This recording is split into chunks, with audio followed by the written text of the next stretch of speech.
Olá, bem-vindos a mais um episódio do podcast O Mundo a Seus Pés, da secção internacional do Expresso. Eu sou a Mara Tribuna e hoje vamos falar sobre a mega operação policial que aconteceu na semana passada, a 28 de outubro, no Rio de Janeiro, contra a organização criminosa Comando Vermelho. Morreram mais de 120 pessoas nesta operação, que é a mais letal de sempre no Brasil. Para nos falar sobre este assunto, temos connosco hoje a consultora política Gil Castilho. Obrigada por ter aceitado o nosso convite. Obrigada a você, Mara. Obrigada a todas as pessoas que estão assistindo. Um prazer estar aqui conversando com vocês. A sonoplastia deste episódio é de Tomás Delfim e de João Luís Amorim.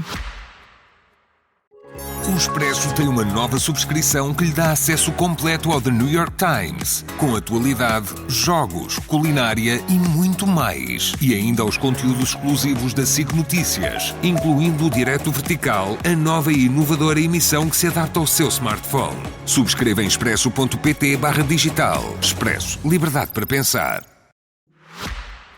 Uma mega operação policial realizada na última terça-feira contra o Comando Vermelho, nas favelas da Penha e do Alemão, causou pelo menos 121 mortes, segundo os dados da polícia. Os da Defensoria Pública do Rio de Janeiro apontam para 132 vítimas mortais, todas do grupo delinquente, à exceção de 4 agentes da autoridade. Gil, esta operação não surgiu do nada, e eu queria começar por perguntar qual o contexto que nos trouxe até aqui. Bom, o contexto é um contexto histórico bastante longo, né, vamos dizer assim. O próprio Comando Vermelho ele tem uma história relacionada, né, que se iniciou lá na época da ditadura militar, onde havia um presídio no Rio de Janeiro, onde, além dos presos comuns, também eram enviados os presos políticos. Naquela ocasião, o governo brasileiro não admitia que existiam presos políticos no Brasil, então todos ficavam nas mesmas condições nesse presídio, que tinha condições de sobrevivência ali muito degradantes. E o que aconteceu? Os presos comuns, convivendo com os presos políticos, pessoas mais instruídas, alguns que vinham da luta armada, enfim. Para reivindicar melhores condições, essas pessoas, os presos políticos orientaram, formaram, ensinaram os presos comuns. E o que acontece é que depois da anistia em 79, no Brasil, os presos políticos saíram e os presos comuns, né, depois de uma grande fuga que houve nesse presídio, eles começaram a se organizar paralelamente fora dos presídios. E aí, aproveitando o que eles haviam aprendido de várias técnicas, eles começaram a utilizar o tráfico de drogas, tráfico de armas e outros para se posicionar dentro da sociedade. E, logicamente, que isso acabou crescendo, se profissionalizando cada vez mais e crescendo. Hoje, o Comando Vermelho, ele funciona mais ou menos num sistema de franquias. Então, assim, são como se fossem pequenas células muito fortes no Rio de Janeiro, mas também hoje já presentes em todo o território brasileiro. Uhum. E o objetivo desta operação era cumprir 100 mandatos de prisão, 180 de busca e apreensão e ainda impedir o avanço territorial deste grupo criminoso. Eu queria perguntar que organização ao certo é esta e o que é que ela faz no Brasil, apesar de já ter falado um bocadinho sobre isso. Bom, é uma organização criminosa. Existe hoje uma discussão no Congresso Nacional e com o governo federal para que esses grupos de narcotraficantes eles sejam enquadrados como grupos terroristas. Então, na verdade, é o que eles fazem. Eles dominam determinados espaços, normalmente espaços onde o poder público é falho, né, onde as pessoas não têm infraestrutura, saúde, educação de qualidade e tudo mais, e eles dominam esses espaços através de uma lei própria. E, logicamente, que é um negócio extremamente lucrativo, porque o mercado de drogas ele é bilionário, e eles, logicamente, que conseguem se municiar para ir dominando esses territórios. Então, assim, a atuação deles é nesse sentido, de dominação territorial e também, né, da questão da venda das drogas. Uhum. E o presidente Lula da Silva ficou estarrecido, foi este o adjetivo utilizado, com o número de mortes, e ficou também surpreendido que esta mega operação tenha sido feita sem o conhecimento do Governo Federal, ou seja, o Governo Federal não foi informado, nem teve qualquer tipo de participação. Isto é normal?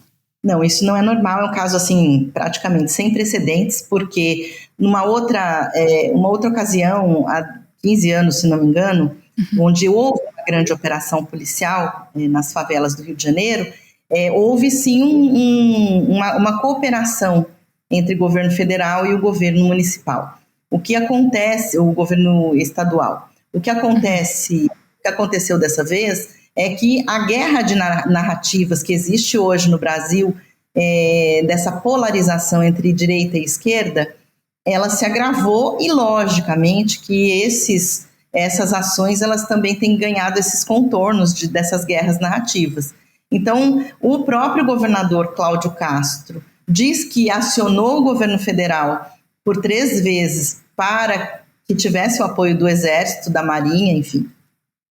E o governo federal diz que não recebeu esses pedidos, até porque, para poder envolver o Exército, é necessário se enquadrar em um determinado estado, que é o estado de garantia da lei e da ordem, que é um estado de exceção. E o Brasil não está acostumado com esse tipo de coisa depois da democratização. Então, assim, é uma questão burocrática, mas também muito forte na questão das narrativas. E no meio das narrativas, infelizmente, a verdade ela acaba ficando meio ali no meio, né? E pegando exatamente nisso que estava a dizer, o crime organizado representa de facto uma ameaça à segurança pública no Brasil, em diferentes estados do país, e pergunto se considera que as autoridades competentes, nomeadamente o Governo Federal e as Forças Armadas, têm lidado bem com estas organizações criminosas, e pergunto também, porque como estava a dizer Cláudio Castro, o governador do estado do Rio de Janeiro, criticou a falta de apoio do Governo Federal contra estas organizações criminosas, e disse que o Rio está sozinho nessa guerra. É uma guerra que está passando os limites, que nada tem a ver com segurança urbana, e que esta foi uma operação de deixado de defesa, e estava a citá-lo. Na verdade, é mais um capítulo aí da guerra de narrativas, sim, né? Eu acredito que, no meu entendimento e na análise assim, de pessoas especialistas em segurança pública, o que não é o meu caso, mas lendo e acompanhando de perto essa questão, o que acontece é que essa é uma questão não apenas de segurança pública, mas uma questão de políticas públicas e sociais. Então, onde o Estado ele não atua, a criminalidade vai ocupar esses espaços. E hoje, sim, representa um grande perigo à população da cidade, principalmente dos maiores centros urbanos, justamente porque, pela própria configuração do Rio de Janeiro, onde você tem uma faixa de litoral, onde tem bairros de classe média alta e muito turismo, e você tem ali, a poucos metros, né, morros onde você tem as favelas, esse conflito, ele impacta toda a sociedade, ele não é uma coisa restrita. E o que acontece, e o reflexo disso é que foi feita uma pesquisa de opinião para entender a questão das pessoas, né? Os moradores do Rio de Janeiro, 64% dos moradores do Rio de Janeiro apoiaram a iniciativa da operação feita pelo governador. Inclusive o governador, que não estava enfrentando um bom momento de popularidade, ele teve um aumento de 10 pontos percentuais na sua aprovação.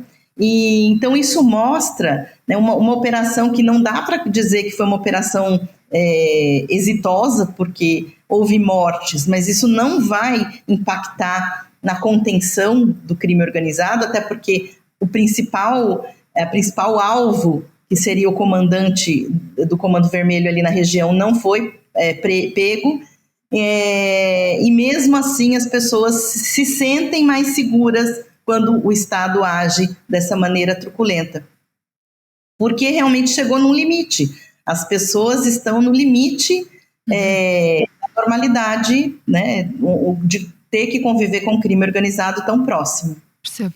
E também acabou por tocar precisamente neste ponto que eu ia perguntar agora. Quase a terminar, as operações como esta que vimos em 2 favelas do Rio de Janeiro, será que têm um efeito duradouro no combate ao crime organizado, ou resolvem apenas problemas pontuais, ou nenhuma das duas? Eu acredito que nem os problemas pontuais sejam resolvidos. Okay. Na verdade, o que a gente viu aqui, em termos efetivos de segurança pública, todos analistas concordam que não houve. Houve só uma demonstração de força e de poder. Mas alimentar aí as narrativas e para temas eleitorais, para que a gente, como nós teremos eleições no próximo ano, isso é um grande fermento ali, e a segurança pública é um dos principais temas a serem tratados. Então eu vejo um combustível para essa guerra de narrativas, mas não vejo uma ação efetiva e prática. No estado de São Paulo, existe uma outra organização que é rival do Comando Vermelho, que chama-se PCC, que é o primeiro comando da capital, e essa quadrilha ela foi desmantelada financeiramente através de uma operação da Polícia Federal, recentemente, que mapeou onde o crime organizado estava lavando dinheiro, né? Branqueamento de capital, eu não sei como vocês falam aí, mas... Lavagem de dinheiro, sim. Lavagem de dinheiro. E o que aconteceu? Isso foi super exitoso, porque foi uma operação de inteligência. Quando ela foi deflagrada pela polícia, ela foi uma operação de inteligência, de estudo, de mapeamento desses valores, e não uma ação de violência. Então, eu acho que existem caminhos, existem saídas, não só na segurança pública e na inteligência, mas também nas políticas públicas. Sim, e durante a operação foram detidos 113 suspeitos e foram apreendidas 119 armas, 14 engenhos explosivos e toneladas de droga. Mas a ação policial foi extremamente violenta e letal, também como estava a dizer.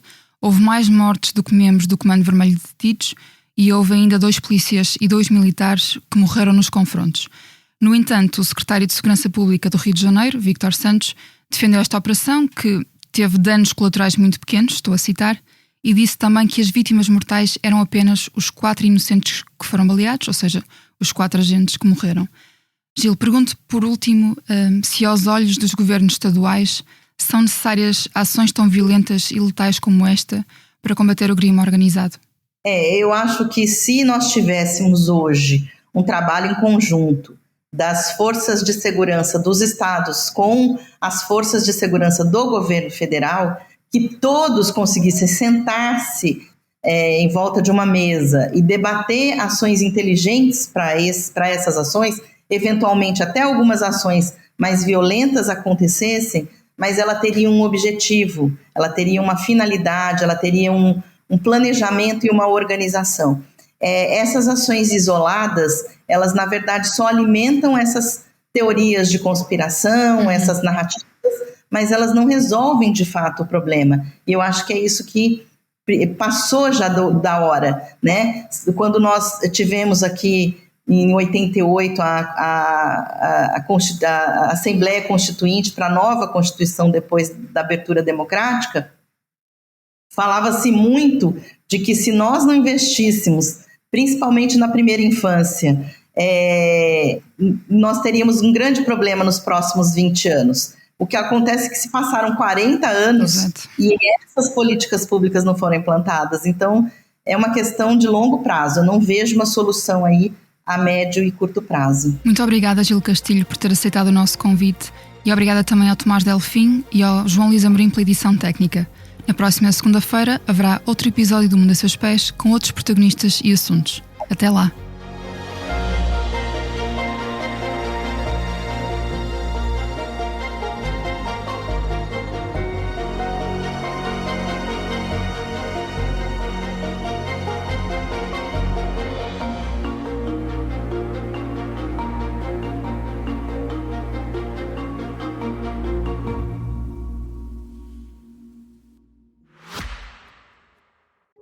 O Expresso tem uma nova subscrição que lhe dá acesso completo ao The New York Times, com atualidade, jogos, culinária e muito mais. E ainda aos conteúdos exclusivos da SIC Notícias, incluindo o Direto Vertical, a nova e inovadora emissão que se adapta ao seu smartphone. Subscreva em expresso.pt/digital. Expresso. Liberdade para pensar.